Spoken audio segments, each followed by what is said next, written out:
৭৬তম প্রজাতন্ত্র দিবস উপলক্ষে বালুরঘাট স্টেডিয়ামে ভারতের জাতীয় পতাকা উত্তোলন করলেন দক্ষিণ দিনাজপুর জেলাশাসক বিজিন কৃষ্ণা।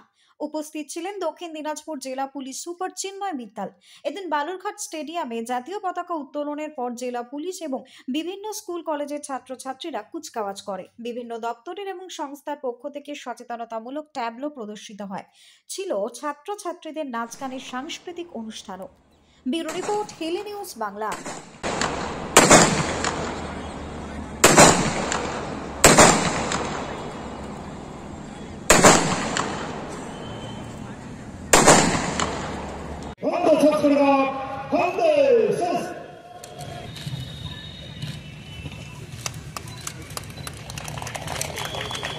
সবাইকে উঠে দাঁড়ানোর জন্য অনুরোধ করছি।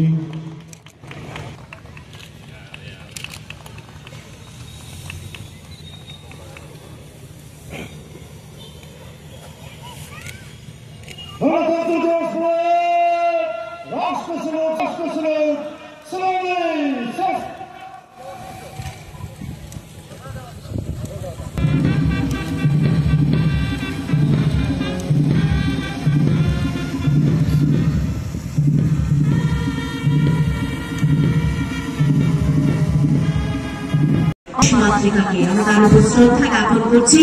আমরা শ্রদ্ধার ফ্ল্যাগ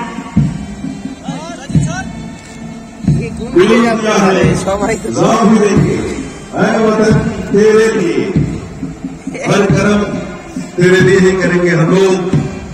प्रिय देशवासी का ভারতবর্ষের ৭৬ তম সাধারণতন্ত্র দিবস উদযাপন উপলক্ষে প্যারেড ইন্সপেকশন।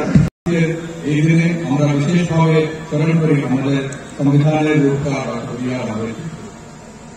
শিক্ষা, স্বাস্থ্য, কৃষি, সংস্কৃতি, পরিকাঠামো ইত্যাদি বিষয়গুলির উপরে আমাদের জেলার বিশেষ গুরুত্ব আরোপ করা হয়েছে। জেলার ত্রিস্তর পঞ্চায়েতের সকল সংস্থা, পৌরসভা এবং জেলার সকল সরকারি দপ্তরগুলি জেলাকে আরো এগিয়ে নিয়ে যাওয়ার লক্ষ্যে নিরন্তর কাজ করে চলেছে। আমাদের সরকারের বিভিন্ন জনমুখী প্রকল্পগুলি আমাদের জেলায় অত্যন্ত সকলের সাথে রূপায়িত হয়েছে। যেমন নারী ও শিশু উন্নয়ন ও সমাজ কল্যাণ দপ্তরের মাধ্যমে ৫৫,১৮৯ জনকে বার্ধক্য ভাতা, ১৪,৮৬৬ জনকে মানবিক ভাতা, ৪২,৭৬৩ জনকে বিধবা ভাতা দেওয়া হয়েছে। ৩৩ জন শিশুকে পড়াশোনা করার জন্য অর্থনৈতিক সহায়তা করা হচ্ছে। এছাড়া প্রত্যয় নামক প্রকল্প হাতে নেওয়া হয়েছে এবং কন্যাশ্রী যোজনার সাহায্যে বাল্য বিবাহ প্রতিরোধ গড়ে তোলা হয়েছে।